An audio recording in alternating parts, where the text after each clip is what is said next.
Muito obrigada, Sr. Presidente. Sr. Presidente, senhores membros do Governo, senhoras e senhores deputados, um orçamento que não acrescenta crise à crise. Um orçamento que não acrescenta crise à crise. Um orçamento que não acrescenta crise à crise.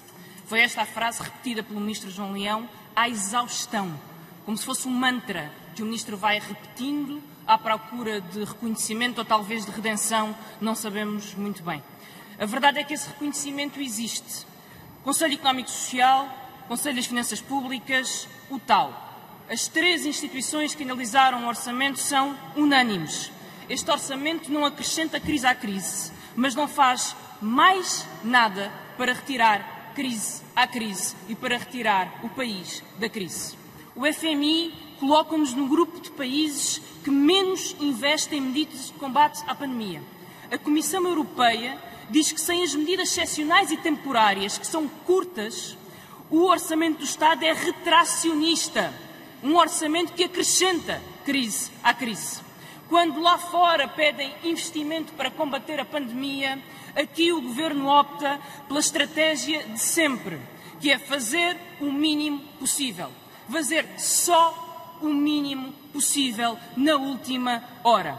Como se uma pandemia de saúde pública, como se a ameaça da maior crise que já vivemos nas nossas vidas desde a Segunda Guerra Mundial, não fossem motivos mais do que suficientes para alterar todas as prioridades de governação. Se este não é um momento para medidas fortes para proteger o país, se este não é um momento para apostar tudo em defender a saúde pública, o SNS, o emprego e os rendimentos, quando será esse momento? Qual será então o momento certo para ter um orçamento que combata a crise de saúde pública, a crise económica e social?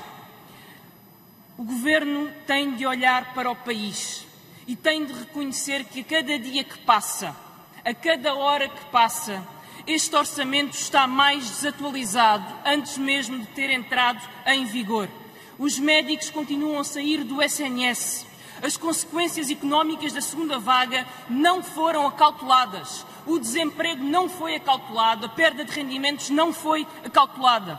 E o Governo continua a rejeitar qualquer solução estrutural, estável, para o SNS, para os apoios sociais, para as regras do emprego. O Governo insiste na instabilidade das medidas marginais, temporárias e precipitadas, tomadas à última da hora. O Bloco de Esquerda apresentou 12 medidas de alteração a este orçamento do Estado. Autonomia para as instituições de saúde poderem contratar para o SNS.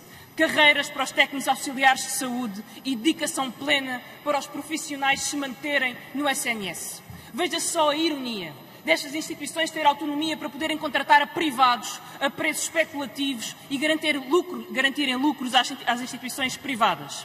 Imaginem só a ironia ter um estado de emergência que impede, decreta que as pessoas não se podem demitir do SNS, mas ao mesmo tempo não reconhecer a autonomia dos hospitais para poderem contratar os profissionais que precisam, não reconhecer uma carreira a quem garante o SNS todos os dias pelo salário mínimo nacional e não garantir condições para os médicos se manterem em exclusividade no SNS. 3 medidas para a saúde possíveis do PS aprovar neste orçamento que o Bloco de Esquerda apresentou.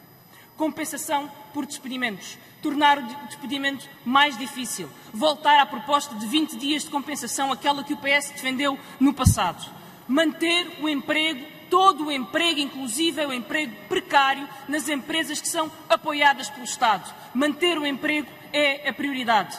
Acabar com a caducidade da contratação coletiva. Se a caducidade é errada, se deve ser suspensa, porque é que não se acaba com ela para proteger os trabalhadores num período de enorme pressão? O fim do princípio ou a reposição do tratamento mais favorável. A lei deve imperar sobre todos e as condições de trabalho têm que ser protegidas. O fim do alargamento do período experimental que deixou tanta gente sem apoio, sem compensação por despedimento, na pobreza. Uma regra, uma lei que proteja os trabalhadores que na pandemia entregam os bens à casa das pessoas e que trabalham nas plataformas na maior precariedade, sem qualquer proteção. Regras fortes para o subsídio de desemprego e o subsídio social de desemprego que reponham estas prestações com as regras que existiam antes da austeridade, porque o país não pode enfrentar a maior crise de sempre com as regras que foram impostas no tempo da anterior crise. E, finalmente, um apoio extraordinário ao rendimento dos trabalhadores que não deixe que ninguém, mas ninguém, entre na pobreza por enfrentar esta crise por via da pandemia. A última proposta é que se leve a transparência a sério e que não haja qualquer injeção no novo banco sem antes haver uma auditoria pelo Tribunal de Contas à gestão do novo banco e então sim essa decisão poderá ser tomada com transparência, com o posicionamento de cada partido na Assembleia da República. 12 medidas para o Orçamento do Estado, 12 compromissos que ainda são possíveis. Cabe ao Partido Socialista decidir se prefere assumir estes compromissos ou se opta por uma estratégia de terra queimada que pode comprometer o Orçamento do Estado. O Bloco de Esquerda apoiará um orçamento que responde à crise. Não contam connosco para um orçamento que falha ao país.